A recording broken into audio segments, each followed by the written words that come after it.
Je reviens sur la cuisine. Avec l'alimentation et les cuisines qui sont extrêmement pauvres. Enfin, et ces cuisines pauvres font toujours illusion quelque part. Et c'est toujours de faire un peu illusion. C'est-à-dire qu'on va mettre un petit peu de. On va mettre un peu de viande. Par exemple, le cas classique, c'est la bolognaise.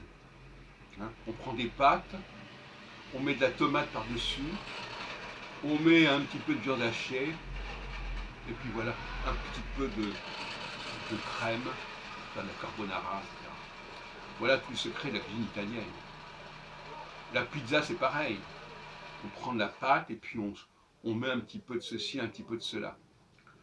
Ce sont des cuisines pauvres. Qu'on le veuille ou non, ce sont des cuisines pauvres. Tout comme la paella est une cuisine pauvre. On met du riz et puis on rajoute un petit peu quelques crevettes, quelques morceaux de poulet, etc. Le couscous est une cuisine pauvre. C'est de la semoule, on rajoute aussi un peu de légumes, un petit peu de viande. La France a une cuisine plus riche. Et la viande y joue un rôle plus important.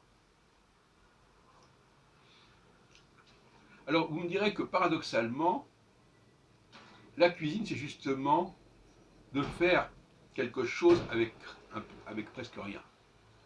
Donc quand vous avez par exemple un beau morceau une belle entrecôte, vous n'avez pas besoin de toutes sortes de stratagèmes, d'expédients pour que ça se mange, pour couvrir le goût.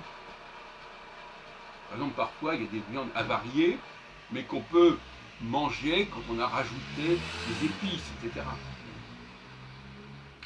Eh bien, c'est la même chose au niveau des comportements humains. Les personnes qui n'ont pas grand-chose, qui ne valent pas grand-chose, mais on rajoute quelque chose par-dessus, et ça fait illusion, ça fait trompe-l'œil.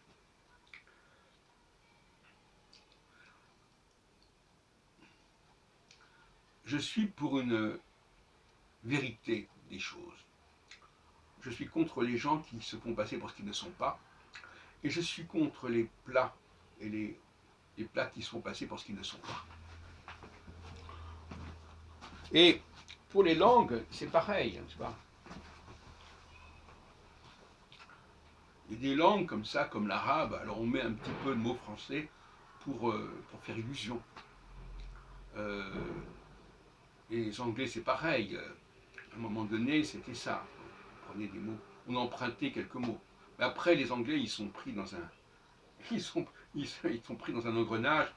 Et en réalité, ce qui n'était qu'un emprunt est devenu une dépendance complète par rapport à une autre langue.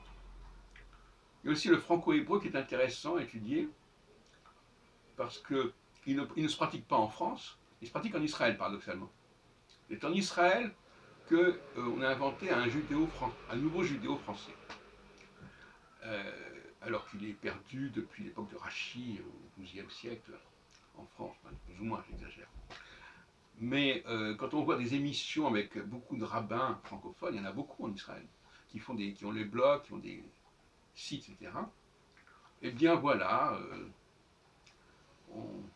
on mélange un peu les deux langues, parce on considère qu'on parle à un public qui connaît à peu près les deux langues, et ça permet de passer d'une langue à l'autre sans trop de problèmes. On est dans le bilinguisme et dans la diglossie.